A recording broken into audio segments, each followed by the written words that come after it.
news comes out, Trump's being banned permanently by Twitter. Then it's Facebook. They don't say permanently, but they're kind of taking him down for now. What was your reaction when you heard about the fact that the 45th president of the United States was being banned permanently in a very powerful virtual government called Twitter? I'd rather hear what Trump is thinking than not. I'd rather know than not. I'd rather see what's happening out in the public than not. I don't know what's going on underground now. And no one knows what the impact of this has been on all the people who supported Trump. What are they supposed to conclude precisely from this? I'd rather these things were out in the open. I thought that companies who are doing such things have no idea what responsibility they're taking on. Because now they've announced their willingness, or maybe even their responsibility, depending on how you look at it, to police the content of what's being exchanged on their networks. Well, that's a rabbit hole that you, in all likelihood, don't want to go down.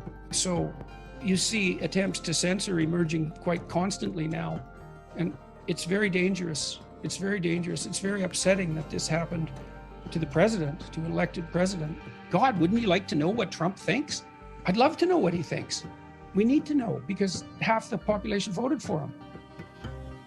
Why do you think opposition doesn't want you to know what he's thinking? What do you think they're scared of?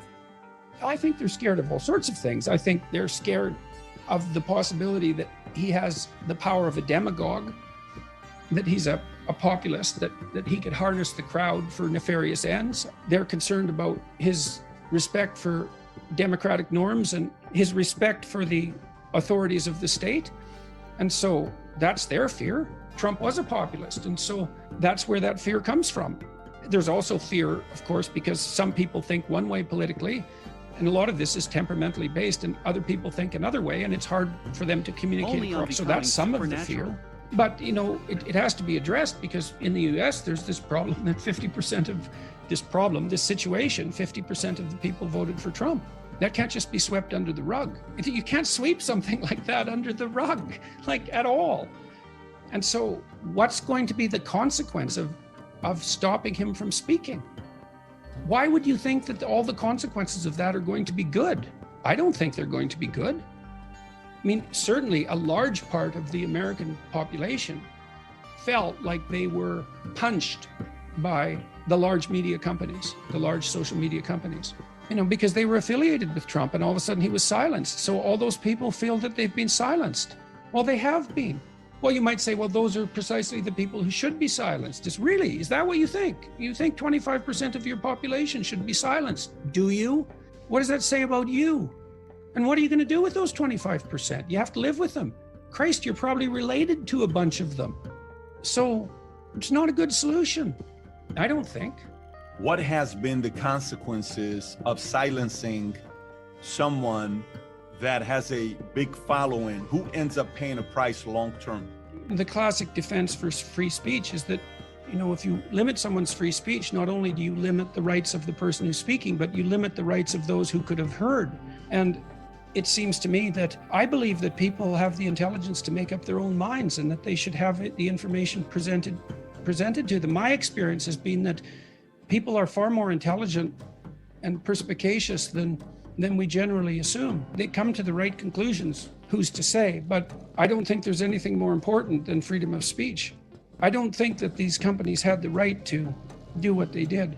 They had the right legally. They had the right, obviously, because they did it and they got away with it. There's a technological problem at the bottom of it too. We have all these new communication technologies and we don't really know what the rules are. None of us do, including the people who run these social networks. It's not like they understand what they've created. How could you? No one can understand them, what you've created. You want to be able to say what you think. When enough sensors operate in your head, then you can no longer think. And if you can no longer think, well, then you can't see and you're blind and you stumble, and everyone stumbles into holes, and that's not good. If you're discussing something that matters, the probability that you're going to offend someone rises to virtual certainty. If the discussion you're having about an important issue isn't of sufficient potency to offend someone, then you're not saying anything at all. Well, then how many people should you offend? Or can you offend before you're properly banned? You can say, well, a line was crossed because the President of the United States fomented armed insurrection. Had the situation been not clear, he would have been impeached. So there's ambiguity around the circumstances. Well, a line was obviously crossed. Well, what line exactly? And who's going to decide when it's crossed?